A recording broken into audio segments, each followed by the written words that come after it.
What's the excitement level like? What's the apprehension like? What you feeling heading into this first camp?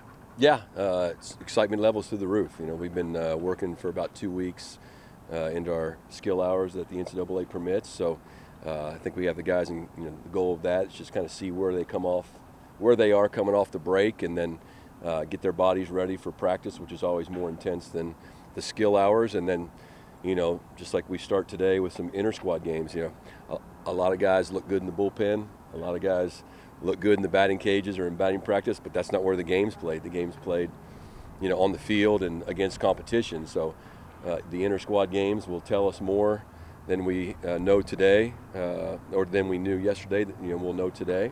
And then certainly when we get to the real games, that's when we really find out where we are and where we have to get better and that kind of thing. What did fall camp tell you about your pitching staff, especially in the terms of starting rotation, and where do you feel like y'all are at heading into these inter-squad games in camp? Yeah, I don't try to hide things. It's definitely a question mark when you lose, Bryce Miller, and you lose Dustin Signs, and maybe the most valuable player, not just pitcher on the team, and Jaws last year. Those are huge pieces, and so for us, Nathan Detmer got great starts last year. He's definitely improved.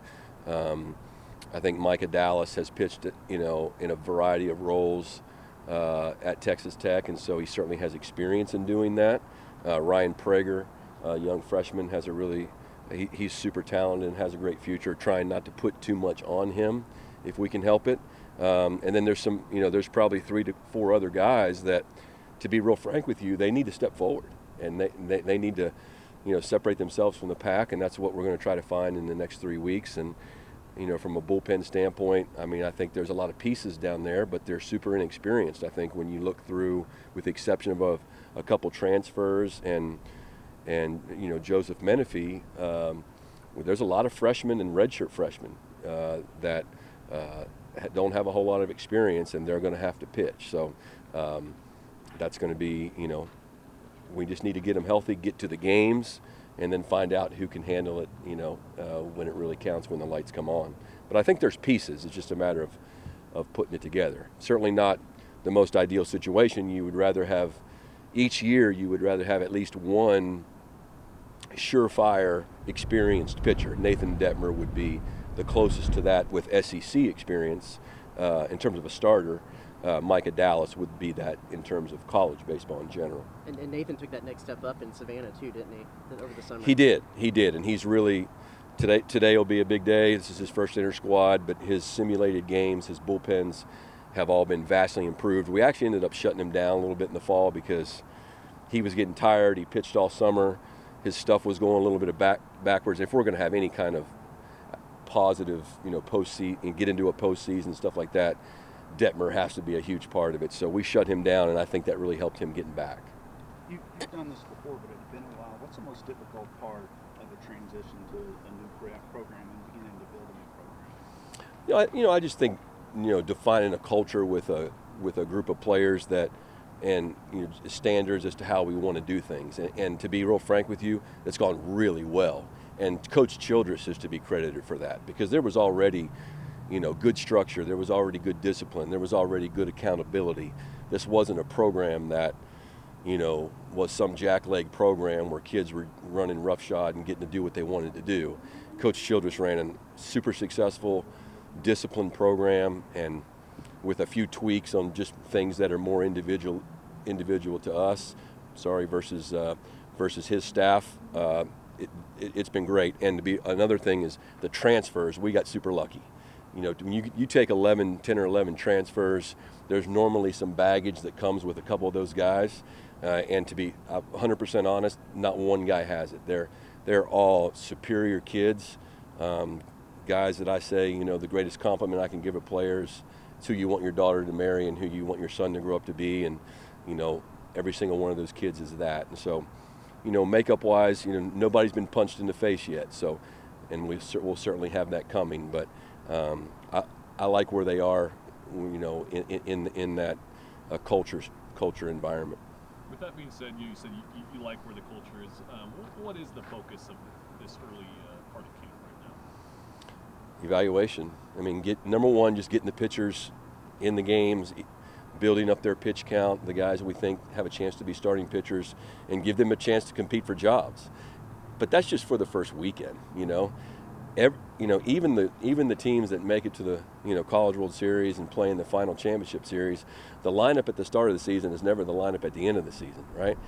There's always changes, and then it's crazy how over the course of a year, especially in tournament play, the championship doesn't come down to the first, second, and third pitcher. It comes down to that 9th or 10th guy who hasn't pitched in a while, who you need to go pitch great for you. So, that's that's a conversation we have with every team every single year. Is you have to stay the course. If you're not one of those guys that's playing on February 18th, and you just keep going. And certainly health and keeping, Austin Bose, the only returning 300 hitter on our team, is still coming back from a pretty bad back injury, and I think he's going to be ready for opening day, but he's not playing in the games yet. I think we're a week or so away from that, maybe 2 weeks, but it's just things like that we just have to ride through. Season's long, and we're going to take our punches, and we have to be able to handle that.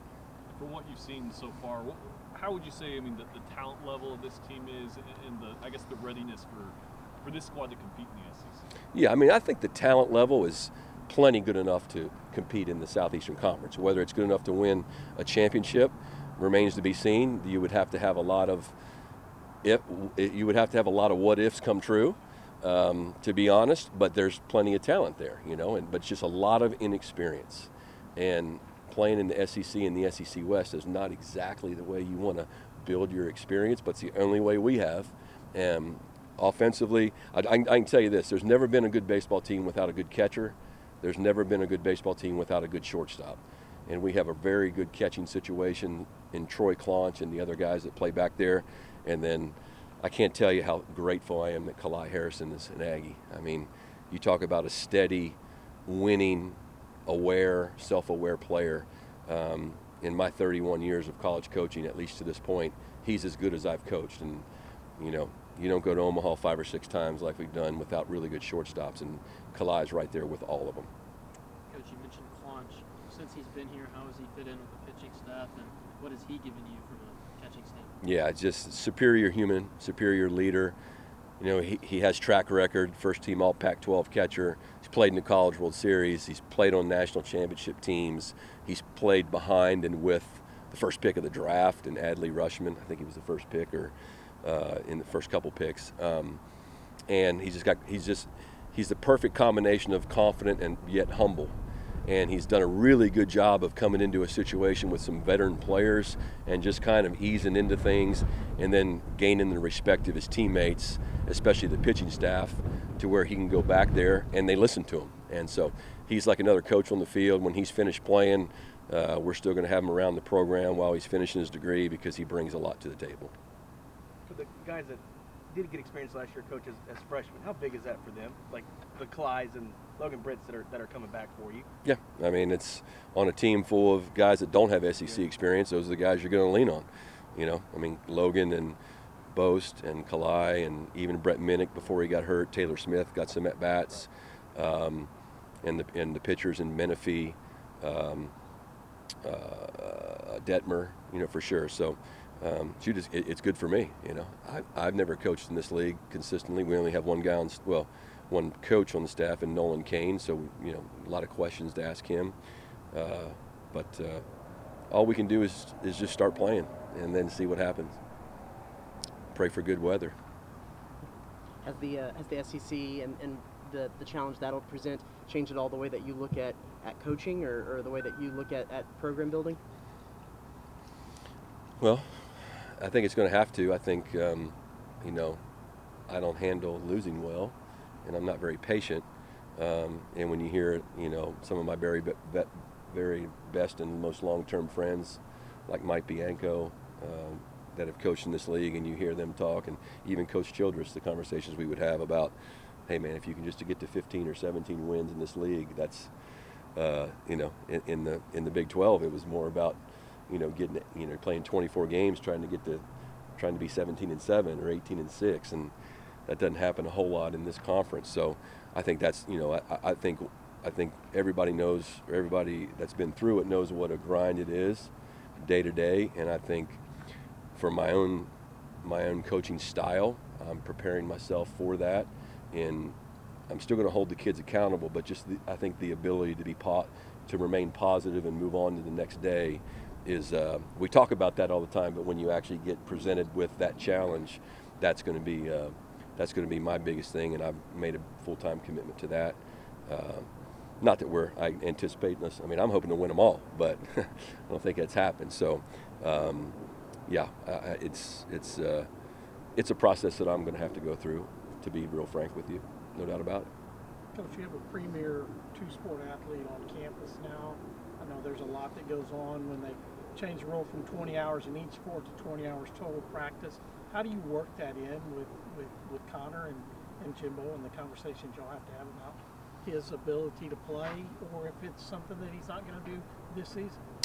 Yeah, I mean, at the moment, Connor's, at the last conversation we had, is he's focused 100% on football. And, I think there'll be times maybe once he's a guy supposed to be in his senior year of high school. So he's trying to figure out, I'm sure, life right now.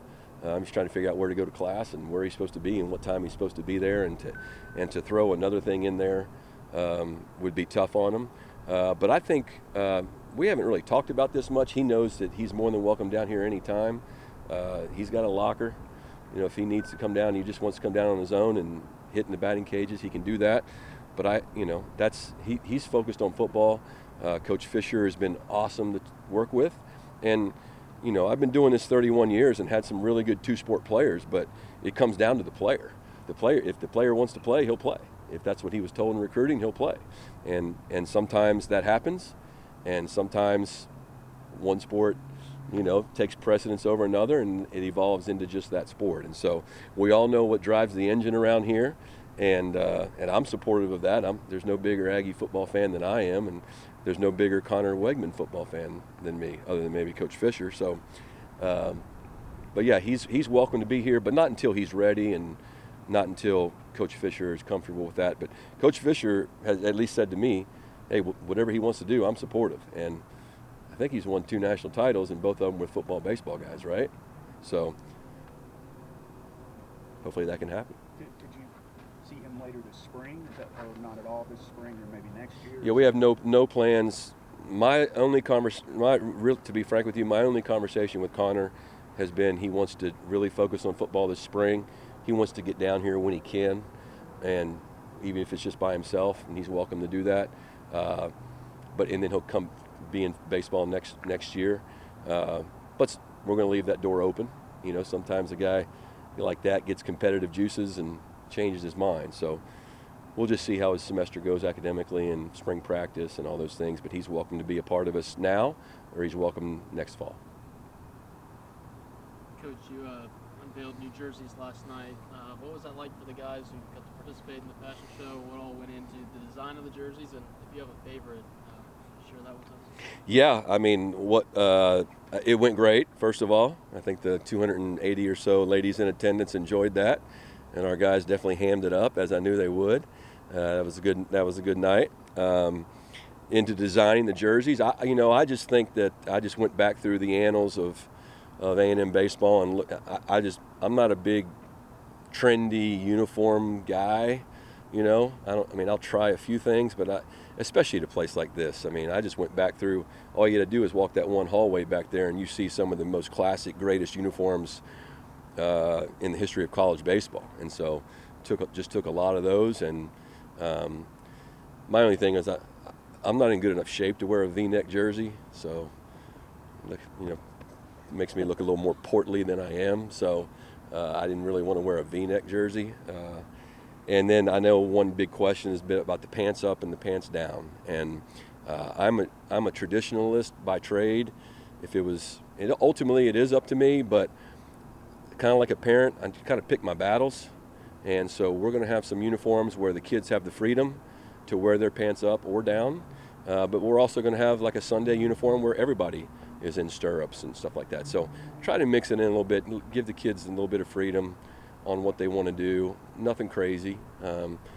My favorite would definitely be the cream ones we're going to wear on Sunday with the old script Aggies and the stirrups. Yeah, that would definitely be my favorite.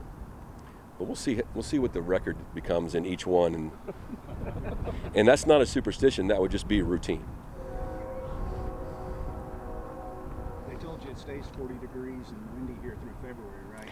Even if it's warmer outside. Yeah, you know, everybody acts like the weather's different here, and the difference between here and Fort Worth, it's colder there, but our stadium, the stadium up there, faced the south, so the north wind, the stadium blocked the wind, so you could be at home plate, and you never felt the wind on a day like this, and this is different, and it comes right in. So, baseball's a cold weather sport, unfortunately, unless you're in Miami or San Diego, it's a cold weather sport. I wish it's something we could change, maybe start a little later, play a little deeper into the summer. But right now, in February, we'll just be happy to have a day like this. Thank you guys for coming out. Thank you. Appreciate it.